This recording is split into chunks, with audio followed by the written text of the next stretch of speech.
Hi, my name is Evan, and this is my video reflection on grading on improvement in physical education. This is my overview. I'm gonna explain what is the competence. I'm gonna compare improvement versus achievement. I'm gonna explain the benefits of multi-level task sheet as a grading tool, the benefits on grading on improvement. I'm going to explain the significance of the article I chose, and I'm going to talk about my personal professional practice. So what is competence? The article explains that students should demonstrate competence in motor skills and movement patterns needed to perform a variety of physical activities. It has two definitions: the recreational level of skill or enough skill to play in activities outside of class, and two, in mastery learning, the ability to master a skill with a 80 to 85% success rate and retain the skill over time.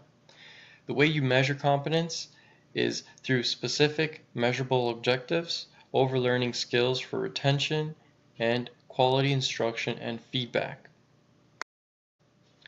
The article uses a tennis lesson as an example to show the traditional approach to mastery learning. It starts off with a demonstration, so the students watch a video on the forehand ground stroke. Then there is a repetition and feedback, so there is practice the stroke using a ball machine. Then there is a guided practice, so they watch a video again on their ground stroke, however they watch it with their instructor's feedback this time. Lastly, there's a retention phase, so they apply the skill in a game-like drill. The article specifies that this approach is great for measuring achievement, however, not improvement. In this slide, I'm going to talk about grading achievement versus grading improvement. Grading on achievement limits the student's success to whether or not they can complete a skill at a predetermined level. Grading on improvement allows the students to feel successful based on how much they improved in the skill and not compare themselves to other students' skill levels. Here is an example of grading on achievement. This is a rubric with different levels based on skill levels. So for level 4, students show a great follow-through in their tennis swings.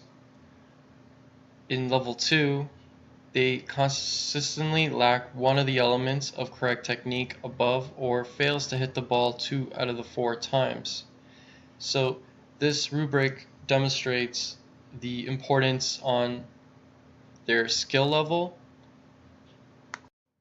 In contrast, this PowerPoint shows the multi-level task sheet as a grading tool. There are 2 levels in the grading tool. Level 1 being the beginner level, level 2 being the intermediate level. The student has to complete 5 out of the 8 activities in the beginning level in order to advance to the intermediate level. Now there's a point system to this.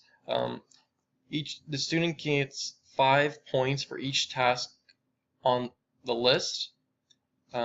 25 points is needed in total to advance to the intermediate level.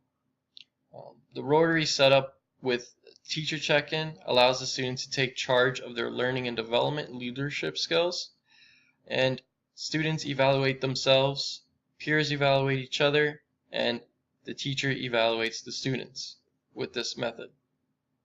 This model emphasizes the individual student's improvement.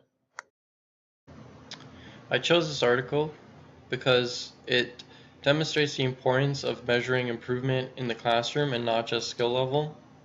It propagates inclusion in the classroom and motivation in the physical education. And lastly, students need an environment where they feel free from judgment and ridicule because of their lack of sports skills. These are my strengths, challenges, and areas to work on. I feel I have a strong passion about health and physical education. I have always been involved in sports, physical activity all my life, and I believe I have a thorough understanding of the importance of physical activity in youth and school setting.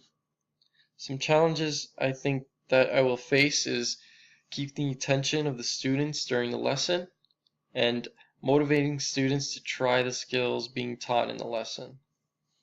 Lastly, areas to work on would be giving a clear, effective instruction on activities conducted in the classroom.